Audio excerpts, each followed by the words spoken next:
study program STKIP Kusuma Negara Podcast Channel. I'm Danisha, your host for this super exciting episode today. Our topic this time is something many students have been eagerly waiting for: scholarships. Whether for studying domestically or abroad, scholarships can be the bridge to realizing our academic dreams. And to discuss all this, we have a special guest who has extensive experience in striving for scholarship from junior high school to doctoral degree. She is Miss Sari, who is also one of our PBA lecturer. Currently, she is the awardee of PBA scholarship of doctoral degree in Bandung. Welcome, Miss Sari. Welcome, thank you for inviting me. Yeah. Saya benerin sedikit ya. Jadi beasiswa pendidikan Indonesia or BPI Scholarship. Oke. Silakan. Thank you so much for taking the time to join us today. Oke, my pleasure. Oke, halo Miss Sari, apa kabar nih? Alhamdulillah, sehat sekali. Dan Nisa gimana kabarnya? Alhamdulillah baik ya Miss. Apalagi sekarang cuacanya lagi cerah banget nih. Iya, sangat positif sekali ya Iya. vibes-nya ya. Kita kebawa suasana. Mudah-mudahan insyaallah. Semoga sampai seterusnya ya Miss. Insyaallah. Oke, Miss Sari, jadi hari ini kita akan bahas topik yang lagi diomongin banget ini sama remaja-remaja mungkin ya, atau sampai dewasa di luar sana. Tentang apa ya Miss kira-kira? Apa tidak bisa ngomong? Oke ya, jadi hari ini kita akan membahas tentang beasiswa teman-teman. Pertama-tama nih, Miss Sari boleh tolong ceritain sedikit nggak nih tentang latar belakang pengalaman Miss Sari sendiri di dalam dunia beasiswa, dan kira-kira apa aja sih Miss beasiswa yang pernah Miss Sari dapatkan? Baik, terima kasih untuk pertanyaannya. Tapi sebelum saya jawab, saya tanya balik nih ya. Yeah. Awalnya kenapa Miss yang diminta untuk bicara tentang ini? Karena mungkin banyak juga mahasiswa yang bilang ya, katanya Miss Sari itu keren banget, bisa mungkin dari saya dengar-dengar katanya Miss Sari itu dari sejak bangku SMP katanya ya, sampai sekarang sudah S3 mendapatkan sedang S3 mendapatkan insyaallah. beasiswa. Jadi kami tuh kayaknya tertarik gitu untuk mengundang Miss Sari untuk Baik. narasumber. Oke, jadi perjalanannya panjang ya kalau misalnya ditanya tentang latar belakang gitu. Jadi saya mulai mendapatkan berbagai macam beasiswa itu dari bangku SMP. Dari beasiswa yang kecil-kecil ya, kayak dari sekolah tuh misalnya ya, karena nilai rapotnya bagus. Kemudian kalau dulu tuh belum semester tuh namanya masih catuluran ya. Jadi catuluran ini selama catuluran 1 misalnya bagus rapotnya, nanti didatai kan rapotnya bagus atau enggak. Catuluran berikutnya nanti dilihat nih gitu, ini masih bagus atau enggak. Nah, itu terus berjalan sampai SMA juga begitu. Nah, ketika SMA itu dulu kan kondisi ekonominya memang cukup prihatin kalau dia dibilangnya ya. Jadi dulu saya ingat betul guru saya yang bahkan datang ke rumah gitu menawarkan gimana kalau sekolah di tempat X gitu ya, di daerah Cibinong sana gitu. Nah, itu dapat beasiswa dari pemerintah selama 3 tahun. Nah, jadi ya sudah, ikutlah ya saran guru gitu. Kemudian ketika masuk S1 juga sama, struggle-nya masih tadi ya, masalah ekonomi juga atau finansial. Nah, saat itu sama guru juga yang mengarahkan. Nah, Ri coba ya ikut beasiswa saat itu namanya beasiswa dari Dirjen SPMB. Iya. Sekarang apa sih Kak? SNBP ya? Banyak ya, masih banyak ya. Kalau dulu tuh varian untuk masuk perguruan tinggi itu kan nggak banyak ya. Dan itu masih SPMB itu yang masih benar-benar tes nasional, habis itu pengumumannya di koran, nah gitu ya. Yang kayaknya tuh kesempatannya juga bisa nggak ya? Bisa sulit banget ya. Kalau diceritain ya gitu ya. Nah, kemudian ternyata rezekinya gitu. Nah, kemudian masuklah saya ambil S2. Nah, S2 itu skip tuh, saya nggak cari-cari beasiswa. Nah, salah satunya karena bisa dibilang kurang info ya, udah gitu ya, kurang update lah. Nanti teman-teman mudah-mudahan yang masih S1 nih, cari-cari info deh, beneran sekarang tuh chance beasiswa tuh bertebaran di mana-mana gitu. Nah, jadi S2 saat itu saya nggak beasiswa. Nah, lepas S2 saya dapat kesempatan tuh beasiswa dari pemerintah Jepang, namanya Monbu Kagakusho. Nah, itu sebenarnya research ya, jadi research student jatuhnya, jadi tidak bergelar. tapi lumayan ya 1,5 tahun ya kita di sana gitu ya. Di sana. Itu dapat kesempatan 6 bulan tuh belajar extensive Japanese course di Osaka University. Kemudian 6 bulan di Wakayama University, itu fokus pada research perbandingan pendidikan dasar di SD Indonesia dengan Jepang. Wah, ternyata menarik banget ya, Miss. Ya, alhamdulillah dapat kesempatan itu. Nah, kemudian yang terakhir ini nih yang sekarang sedang dijalani ya. Nah, kalau yang sebelum-sebelumnya itu kan kalau contohnya yang S1 ya, itu kan one shot langsung dapat. Ya. Kemudian ke Jepang juga one shot langsung dapat. Nah, ini yang S3 ini diuji nih. Banyak struggle-nya. Many shots ya gitu kan, ada teman-teman yang one shot langsung dapat juga kan S3. Nah, ini saya dapat itu 7 years I struggle for this. Jadi 7 tahun itu bukan ke satu tipe beasiswa aja ya. Jadi ke sana ke sini luar negeri dalam negeri sampai akhirnya dari tahun 2017 saya mencoba, alhamdulillah 2024 baru shotnya dapat. Alhamdulillah. Nah, ada pertanyaan lagi nih, Miss. Kalau menurut Misani pribadi, apa sih big deal sebenarnya yang didapat seorang mahasiswa selain dari segi finansial ketika mereka mendapatkan beasiswa, Miss? Oke. Untuk saya pribadi kan berangkatnya kenapa sih kok dari sekian tahun tuh beasiswa gitu kan, sebenarnya tuh triggernya kan cuma satu ya Bu, BU ya istilahnya ya. Kita kan BU butuh uang gitu ya. Itu kalau kita bilang tuh trigger pertamanya di situ, butuh uang gitu. Dan latar belakang keluarga saya, ayah saya, ibu saya itu bisa dibilang tidak lulus SD. Ibu saya mau masuk SMP juga tidak jadi ya, 6 bulan terus ada sesuatu aja tidak lanjut. Nah, jadi kan berjalan tanpa bimbingan ya. Jadi sebagai anak pertama nih, anak sulung ya, selamat berjuang di sana. Ya, saya juga anak pertama. Selamat berjuang. Jadi kita kan berjalan dalam gelap ya, kita punya cita-cita. Nah, tapi kita nggak tahu nih harus gimana gitu. Nah, kemudian ada orang-orang di luar sana yang dikirim sama Allah ya, aduh ada ini. Jadi pertama tuh memang BU dulu nih. Benar, serius BU dulu. Nah, setelah BU-nya terpenuhi dengan scholarship ini, kemudian kita bisa lihat ternyata gitu loh, dari U yang terpenuhi, maksudnya dari uang untuk belajar yang terpenuhi, ternyata gitu ya, kita terbuka akses untuk ke sarana-sarana fasilitas-fasilitas atau kalau kita bilang pendidikan yang berkualitas. Nah, kan contohnya misalnya kayak beasiswa sekarang nih. Kan setiap penyelenggara beasiswa itu setahu saya ya, biasanya mereka itu berkongsi. Nah, kok berkongsi sih? Mereka tuh jadi kayak janjian gitu ya. Jadi kalau contoh saya dulu gitu, beasiswa BPI ini untuk pendidikan bahasa Inggris S3 itu hanya oke dengan 3 kampus negeri di Indonesia. Dan 3 kampus negeri Indonesia itu yang bagus-bagus. Yang ada prodi pendidikan bahasa Inggris. Nah, sebenarnya kan banyak ya kampus lain yang punya prodi pendidikan bahasa Inggris, tapi kok hanya 3 kampus ini? Berarti kan ada penilaian khusus. Nah, itu satu ya. Jadi terbukalah akses untuk ke pendidikan yang berkualitas. Kemudian yang kedua, ada pengakuan atas potensi dan kualitas diri, gitu ya. Jadi gimana sih rasanya gitu loh, kamu tes, kamu bikin tulisan, gitu, kamu interview, kamu lewatin tes, terus dapet. Itu ada rasa apa biasanya tuh? Rasa bangga. Kemudian kalau kan ada teman-teman yang suka nanya tentang gimana sih caranya biar pede gitu kan ya. Nah, salah satu cara untuk pede itu ya kamu harus bisa sesuatu. Ada yang bisa dibanggakan. Ya betul, ada yang bisa dibanggakan, dan itu tuh nanti akan, kalau kita bilang kayak booster ya, booster nanti muncullah hal-hal yang positif lagi gitu dalam diri kita setelah satu tantangan itu terlewati. Nah itu, kemudian kan kalau scholarship kita ketemu sama sesama ordi ya. Itu kan biasanya nggak ngumpul dari misalnya saya di Jakarta aja kan enggak ya gitu ya. Contoh misalnya kayak sekarang teman saya di kelas tuh, itu dari ujung Indonesia sampai barat Indonesia kita ketemu di situ ya. Jadi kayak kelas tuh kayak small gitu, kayak mini apa gitu loh, melting pot gitu loh.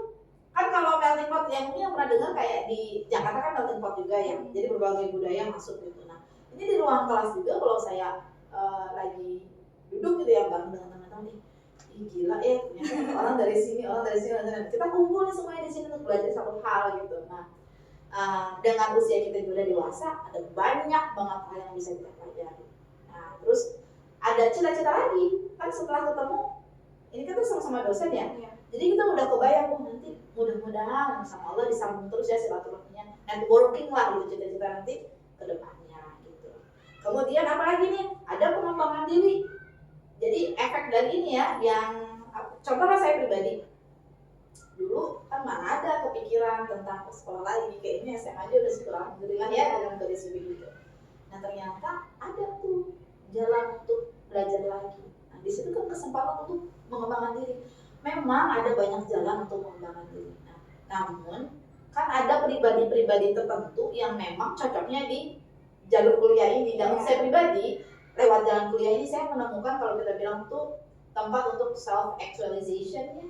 Jadi mengaktualisasikan apa sih yang saya nggak bisa explore nih ketika di luar proses pembelajaran gitu. Ada pengembangan diri di sana. Kemudian efek lanjutannya, nah, tentu saja ini yang harus menjadi catatan buat teman-teman ya yang tertarik untuk dapat beasiswa. Remember that pernah dengar ini nggak sih ada short movie yang judulnya tuh Pay Forward. Iya, jadi satu kebaikan, saya berbuat kebaikan ke Danisa gitu. Nah, saya nggak minta imbalan gitu ke Danisa, tapi Danisa nanti harus berbuat baik sama ke orang lain gitu. Itu cari deh, itu ada Pay Forward itu. Itu sangat inspiring ya untuk saya pribadi. Makanya, alhamdulillah sampai sejauh ini juga saya di lingkungan masyarakat berusaha untuk berkontribusi. Misalnya kalau dulu ya bareng sama teman-teman dosen gitu. Kita bikin kegiatan di masyarakat, kemudian kayak sekarang saya secara pribadi karena sekarang sedang ajar ya, jadi di rumah itu mengembangkan PAUD, TPQ gitu, yang di situ saya melepaskan diri dari tujuan finansial. Jadi ini adalah bentuk saya pay forward gitu dari apa yang sudah Allah berikan selama ini, kesempatan saya untuk belajar, maka saya membuka kesempatan juga untuk orang lain bisa belajar. Setiap orang akan beda-beda. Finalnya, scholarship ini juga menjadi kalau kita bilang changing the life projection gitu. Jadi merubah pola kehidupan gitu yang awalnya kayaknya hidup kayak dulu ya lulus SMA, udah lulus kerja aja, habis itu nanti bantu orang tua udah selesai gitu. Tapi ternyata perjalanan ini lewat jalur ini mengubah total banyak sudut pandang saya. Nah, untuk teman-teman yang mungkin lagi mempersiapkan beasiswa itu pasti kan nggak segampang itu ya, Miss. Pasti itu nggak yang mudah gitu, pasti ada aja susahnya gitu. Kalau dari pengalaman Miss Hani sendiri, apa first step yang harus dilakuin seorang mahasiswa ketika mereka memutuskan nih untuk mendaftar beasiswa? Cari informasi ya. Iya, cari informasi ya teman-teman. Apalagi kalau sekarang itu kalau googling aja itu udah kayak berserakan aja di seluruh sosial media. Banyak di Instagram itu suka muncul. Bahkan kalau dibilang tuh ada yang sponsor ya, itu informasi tuh banyak banget gitu. Nah, dari Indonesia aja kan yang paling tenar kan sekarang kan PDP gitu ya. Kan ada anakan lagi, belum lagi dari institusi-institusi yang lain kan ada juga. Dari lembaga internasional juga banyak gitu. Jadi nomor satu itu cari. Jadi kalau misalnya teman-teman tipe yang masih begini, ini gimana caranya? Terus bentar-bentar nanya teman juga bete kali ya gitu. Nah, itu harus mau. Jadi apa sih namanya? Bukti kalau kamu sungguh-sungguh ya nyari lah. Gitu, keinginan dari diri sendiri. Iya, dan nggak cuma keinginan tapi juga dieksekusi. Nah, jadi itu pertama cari informasi. Kemudian itu tiap ini dipersiapkan itu kan ada tiap beasiswa kan requirement beda-beda loh. Ada loh teman-teman beasiswa yang nggak perlu TOEFL, yang nggak minta IELTS ada loh, gitu ya. Jadi kalau misalnya teman-teman merasa bahasa Inggrisnya nggak ini gitu ya misalnya gitu, ya nggak apa-apa, ada yang bisa disusulkan juga ada kok gitu.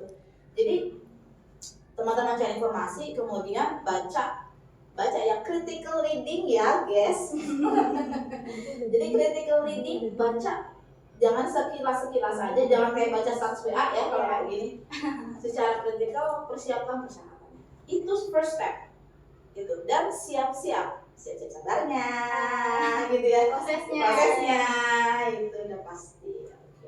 Kalau untuk terkait dokumen ini, biasanya tuh recommendation letter atau motivation letter tuh berpengaruh banget nggak sih Miss? Atau ada kiat-kiat khusus nggak sih yang membuat kedua dokumen itu biar bisa menonjol di antara para aplikasi beasiswa lainnya Miss? Oke, sangat ngaruh makanya ya saya sangat ngaruh. Nah, kalau dibahas secara detail kita nggak akan cukup satu podcast ya, mungkin dua podcast nggak bakal cukup. Nanti mungkin sekali-kali kita bikin satu podcast episode berikutnya yang secara spesifik yang ngulik nih untuk dokumen seperti itu.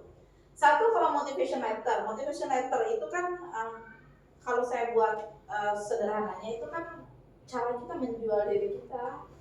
Menjualnya dalam arti yang positif ya gitu. Jadi menjual potensi kita apa gitu. Jadi kan kita mau bilang loh sama yang mau ngasih kita beasiswa gitu ya. Saya layak loh untuk dapat beasiswa karena A, B, C, D. Kan motivation letter juga kan nggak dibuat hanya untuk scholarship juga. Jadi kalau misalnya sudah pada tataran ambil master ya atau doktoral gitu, apply ke kampus kan ada motivation letter juga. Kamu kan nunjukin why I deserve to get this. Yang itu nanti, yang di dalam motivation letter itu, ketika nanti teman-teman itu sampai pada tahap wawancara, ditanyain lagi. Iya benar. Gitu, jadi di-confirm. Kan kalau misalnya kita nulisnya dibantu orang yang bikinin, kan nanti ditanya ke GAP kita. Iya, jadi harus dipastikan. Pastikan, jadi itu benar-benar real, no fake information ya. Itu real gitu. Kalau recommendation letter itu kalau pengalaman saya ya, alangkah bagusnya kalau recommendation letter itu memang dari orang yang terkait dengan kita punya desain.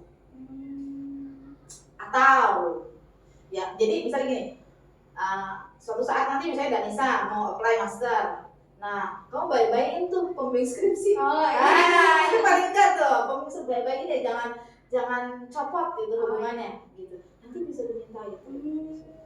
Nah kalau misalnya nanti Danisa udah apply ke kampus mana nih misalnya gitu ya, dua tuh, satu dari pembimbing skripsi yang mengatakan saya sudah bekerja dengan Danisa ya untuk working on this paper on her thesis selama sekian lama, dan dia terlihat sebagai anak yang persistent, kemudian hardworking, and then meticulous gitu kan ya, jadi bisa di-mention sama orang yang udah pernah kerja.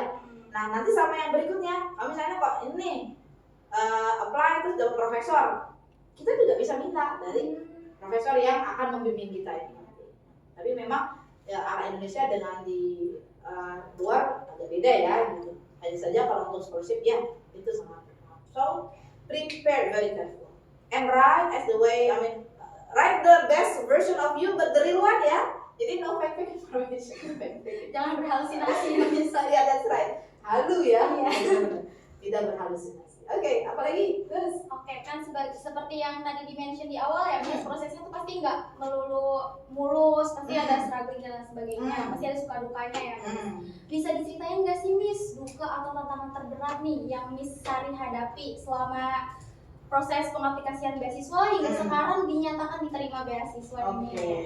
Dukanya kalau nggak keterima ya. Udah pasti ya Miss ya. Jadi dukanya tuh kalau nggak keterima, jadi kalau misalnya kesekian kali gitu ya kita menerima email yang kan email itu kan depannya tuh bahasa itu sama loh. Lolos nggak lolos itu bahasa terima kasih untuk waktu yang telah Anda luangkan untuk kerja keras Anda dan sebagainya ya. Tapi di bawahnya baru selamat Anda lolos atau mohon maaf gitu kan ya. Nah jadi sebelum dapat yang selamat Anda lolos tahun 2024 itu kan kebayang berapa kali saya mendapatkan email ditolaknya ya. Ya, jadi kalau ditanya paling berduka ya pasti tolak lah, gitu ya. Nah, kemudian selebihnya saya secara pribadi sih nggak memandang kayak harus ikut tes TOEFL, harus nulis, harus begini sebagai bagian duka ya. Karena saya merasa lewat proses itu dia belajar ya. Sebagai improvisasi diri ya. Iya betul, dan itu kan karena nulis-nulis kan jadi di-push ya. We push ourselves to write more, and then not only to write sesuka hati kita, but we have to write based on the structure required by the sponsor, the scholarship. Jadi ada ketentuannya.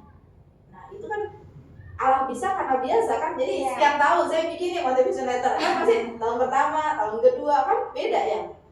Makin ke upgrade. Iya betul banget. Termasuk ini tadi ya, secara mentalitas kan jadi resiliensinya kan terbangun gitu, bahwa penolakan, oh penolakan itu sebenarnya nggak pernah ada penolakan, itu biasa aja, sebenarnya pasti ada kayak meninju hati kita gitu ya. Tapi ya sudah ya, itu bagian beratnya. Di balik semua momen challenging itu tuh kan pasti ada aja ya. Terus momen sukanya juga pasti banyak. Ya alhamdulillah. Tapi saya pengen tahu Miss, apa aja sih momen suka yang paling berkesan nih dan membanggakan selama Miss mendapatkan beasiswa ini, selama menjalani beasiswa ini? Nomor satu paling berkesan kalau terima. Jadi kalau yang paling duka, ya terima lah. Iya sih. Gitu kan kalau misalnya kita bener-bener yang hitung-hitungan, udah begini-begini gitu kan ya, gagal lagi, begini-begini, gagal lagi. Sama, seneng ya kalau udah terima. Jadi kan setelah sekian banyak perjuangan, terus akhirnya dapet tuh, selamat Anda lolos gitu kan ya. Nah dalam proses itu yang membahagiakan ya, dalam proses itu saya bertemu orang banyak, saya belajar banyak hal. Yang paling penting ya sebenarnya kan saya mendidik ya, within that bitter and sweet ya. Bitter and sweet situation, experience itu terdidik.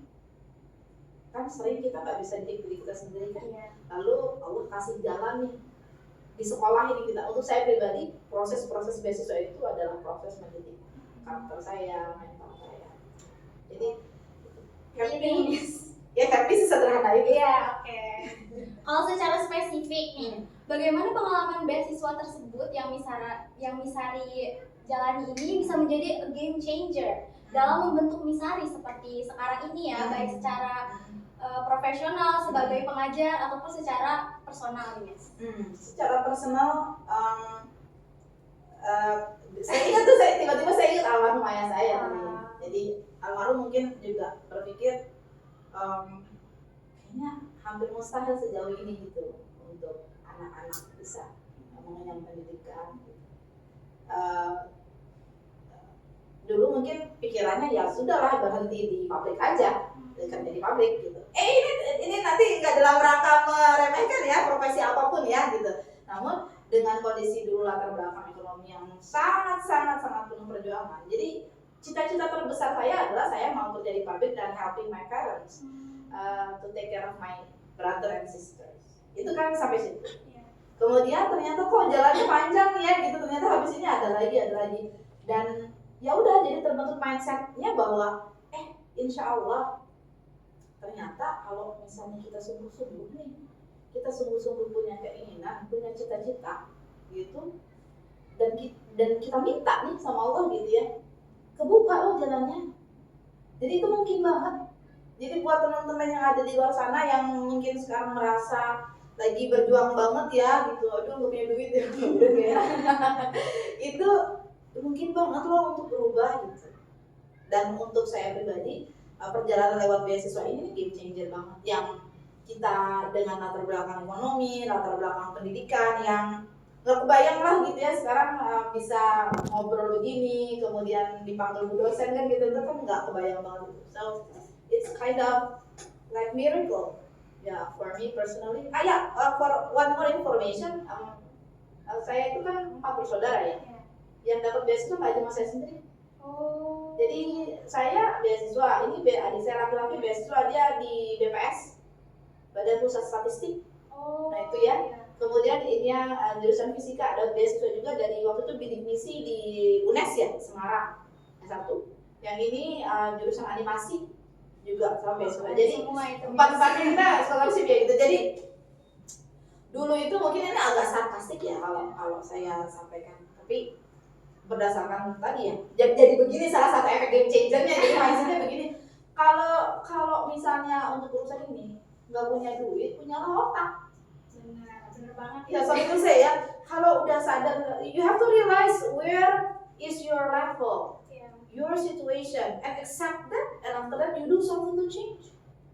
Jadi let's say if you don't have any money, let's say kita nggak lahir dari keluarga yang crazy rich gitu ya. So you maintain your brain lah gitu. Jadi ya you use semua yang ada, yang Allah kasih modal. Dan mungkin that's game changer. dan karakter jadi karakter seperti ini. Iya. Itu sebenarnya kalau ngomongin ke personal ya, Denisa kalau menurut Denisa kan selama ini kita pernah kan ya di kelas ya gitu. Denisa ngeliat Miss sebagai pribadi yang gimana? Yang selalu percaya diri, yang Oh. nggak tahu ya, Miss kalau lihat Miss Sari ngomong di kelas tuh kayak kita semua tuh pandangannya tuh cuma ke Miss Sari gitu. Kalau menurut saya pribadi ya. Nah itu tuh kenapa? Pernah nggak ngerasa nanyain kenapa jadi begitu? Kan saya pernah ya Miss nanya ke teman-teman saya, kenapa ya kalau Miss Sari ngomong tuh kita jadi interest gitu. Kayak apa mungkin cara Miss Sari ngomong tuh atraktif banget gitu. Thank you, alhamdulillah. Jadi kita tuh pengennya tuh dengerin terus. Oh gitu. satu tuh ya, satu. Terus apa lagi nih yang dilihat? Asik sih Miss ya. Oh oke, asik ya berarti Iya. percaya diri. Asik tuh sama lagi ya, 3 aja deh, 3 aja. Terakhir apa nih kira-kira? Kayak apa ya Miss ya?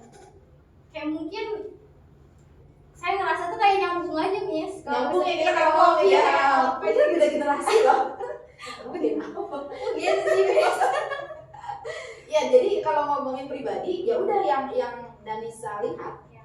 itu kan penilaian kalau hubungannya dengan interaksi ya, yang Danisa lihat itu ya udah itu adalah hasil dari proses sekian tahun, jadilah bentuk pribadi yang seperti ini.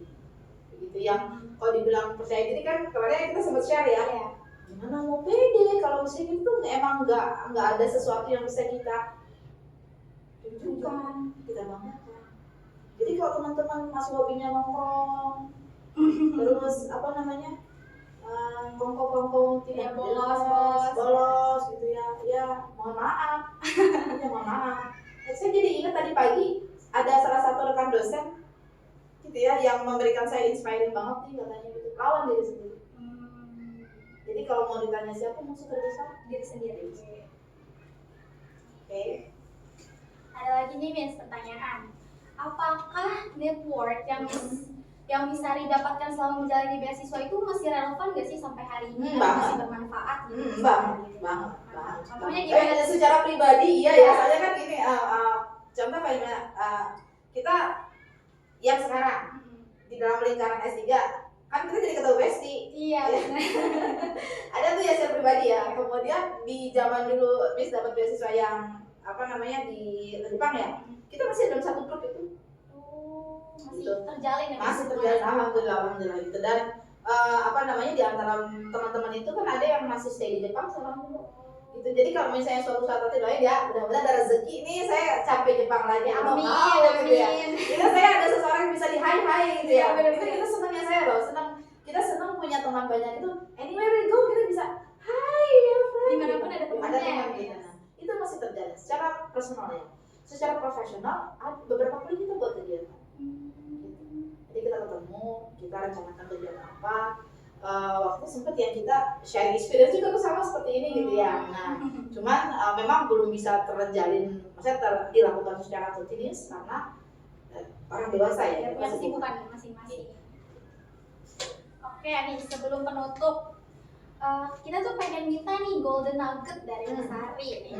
Untuk seseorang yang bercita-cita mendapatkan beasiswa Miss, apa sih satu hal yang harus mereka mulai dari sekarang?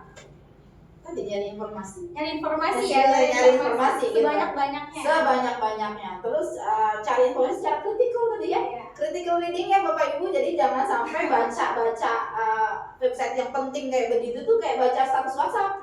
Langsung scroll. Ya scroll ya baik. Itu salah satu kelemahannya dan nanti itu jadi bagian riset saya ya. Udah di-spill dulu reading nih. Soalnya kan kita boro-boro mau critical writing ya. Boro-boro kita mau writing yang gimana gitu. Kalau secara reading aja kita ya itu kayak status WhatsApp. Nah kalau dia apa namanya nyerah. Nggak boleh nyerah. Jadi kalau saya yang sudah saya pegang itu no gain without pain. No gain without pain. Atau no pain, no gain. Ya kan enggak, iya kalau nggak ada capeknya, ada pegelnya, ada cangkelnya, ya nggak boleh gain. Oke. Nih, kadang ya Miss, kalau untuk remaja di luar sana tuh pasti rasa takut, rasa gagal, rasa minder tuh pasti menghantui pikiran kita ya Miss, kayak overthinking, negative thinking, kayak gitu tuh selalu ganggu kita banget nih Miss. Apa ada sih Miss motivasi terbaik yang ingin Miss Sari sampaikan untuk teman-teman kita di luar sana yang mungkin sedang berjuang untuk mencari beasiswa atau sedang berada di dalam baru memulai perjalanan mungkin ya Iya. mencari beasiswa. Iya. Saya pengen banget nih mention nama temannya tadi pagi ya. Jadi tadi pagi ini cover di PPKN nih ya, Oh, Dita iya. ya. Kanada yang tadi mengatakan tadi pagi nih, lawan diri sendiri. Jadi Neng, apa namanya istilahnya? Takut, khawatir, worry. Itu mah nggak cuma anak muda. Iya. Semua umur ya. Itu akan. Jadi sekarang pertanyaan cuma satu, are you going to let that kinds of feeling overcome you or the other way around? Atau sebaliknya? Jadi you want to take control of your life atau those feeling will take control of you. Jadi contoh cuma itu. Dan nggak bisa kasih tipsnya, tips singkat supaya nggak males. Itu cuma satu, cuma satu, ya nggak males aja. Iya benar. Gitu gimana? Terus kalau misalnya takut, takut gagal. Ya kamu kebayang nggak sih 7 tahun terus gagal-gagal dulu Iya, gitu kan benar. malasnya ya. Jadi pertanyaan cuma yang tadi, oke saya takut, tapi keputusan untuk tetap melangkah atau tidak melangkah itu kan di saya. Iya. Kita yang megang keputusan sendiri. Betul. Gitu. Jadi buat teman-teman, kalau misalnya nunggu nggak takut, nunggu nggak ya nggak kemana-mana. Sampai kapan? Sampai kapan ya? Iya. Karena kemarin ya saya pernah mention juga kan, gini, nanti seiring berjalannya usia itu akan selalu ada takut, tapi judulnya beda. Misalnya kan kayak Miss ya, kemarin kan capek ketika iniin beasiswa nih. Iya. Sekarang udah nih lagi proses beasiswa kan, udah S3 lagi jalan nih. Ada capek juga, tapi judulnya kan beda. Sekarang capek belajar. Kalau kemarin capek persiapan, capek nangis, capek ini gitu kan. Nah, itu juga akan selalu ada. Jadi jangan berharap bahwa aku punya cita-cita A, gitu. Terus habis selesai cita-cita A dapat nih, terus habis itu nggak ada takut, enggak ada lagi. Berkelanjutan pasti ya. Berkelanjutan. Takut, sedih, worry, khawatir itu akan selalu ada. Pilihan cuma satu, apakah kita mau ngikutin itu, kita akan berhenti karena perasaan itu, atau ya udah sih takut nggak takut, jalan mah jalan. Sama kan kayak saya gitu kan, teman suka nanya, kamu kalau mau habis minum kopi masih bisa tidur? Kopi mah ke kanan, tidur mah ke kiri. Saya nggak ada sama nih ya. Jadi takut mau ke kanan, action mah ke kiri gitu. Salah deh, action ke kanan. Gitu ya. Jadi udah biarin aja gitu. Just accept, feel, adjust, move on. Jadi itu ya motivasinya untuk semuanya yang di Iya, luar sana cepet-cepet ya. move on ya, cepet-cepet move on gitu. Kalau misalnya kita kelamaan ya, kita kelamaan ada istilahnya ruminating. Nah, istilahnya ruminating itu misalnya kamu habis ngalamin sesuatu yang nggak enak gitu ya, and then you keep ruminate all the time. And if only kan Rasulullah bilang kan gak boleh ya jika saja gitu. Atau bahkan ada yang bilang in another life, Ya, in another life, your life maybe is in another now. life. Your life is now. Iya. Nah, yang nanti ya nanti. Iya betul. Begitu, yang nanti ya nanti. Yang sekarang gitu. And one more thing, if you focus on this day, then actually you plant the seed for tomorrow. Jadi fokus hari ini. Hari ini gimana? Kalau hari ininya berantakan, ya itu kan jadi refleksi. Hari besoknya juga kurang lebih. Oke Miss, wow, that was amazing. Jadi mudah-mudahan bisa memberikan bisa bermanfaat. Thank you so much Miss Sari for all the stories, experience, and very valuable and practical tips. All these insights will surely inspire our listeners. Okay, so before we close this podcast, allow me to wrap out our conversation today. Okay, there are 5 golden nuggets.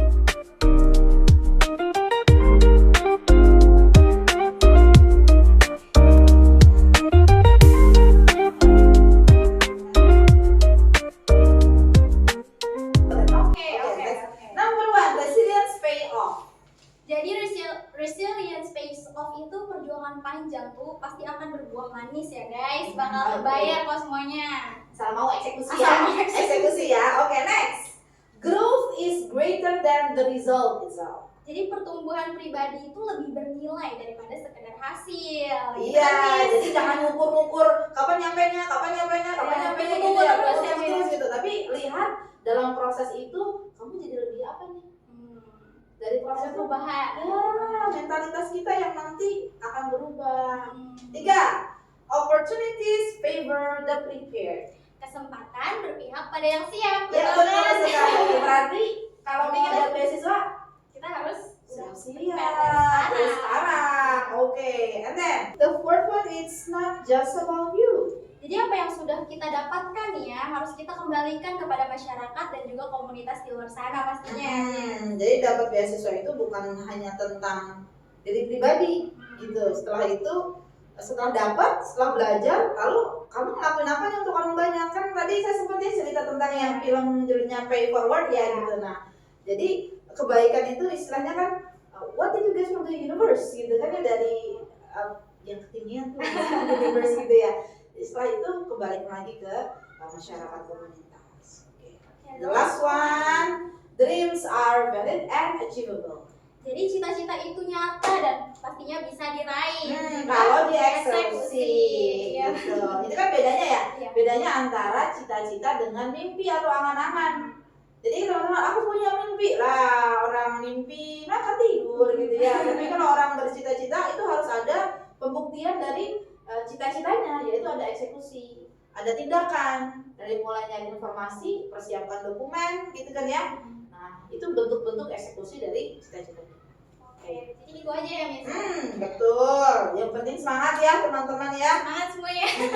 Dan ingat, mau 1000 motivator memberi Anda motivasi, tapi kalau Anda tidak mengalahkan diri sendiri, ya udah ya. Ya udah Reminder ya udah ya. Ya udah ya itu aja. Okay, to all the scholarship warriors out there, we hope this episode helps strengthen your steps. Don't give up, start preparing now, and believe that you deserve it. That's all for this episode of the Hima English Education Study Program STKIP Kusuma Negara podcast about scholarship. See you in the next video. Don't forget to subscribe, share with your friends, and keep chasing your dreams. Miss, kita ada Oke, ya, ajakan nih, Miss. ya. Oke, siap ya. 1, 2, 3. English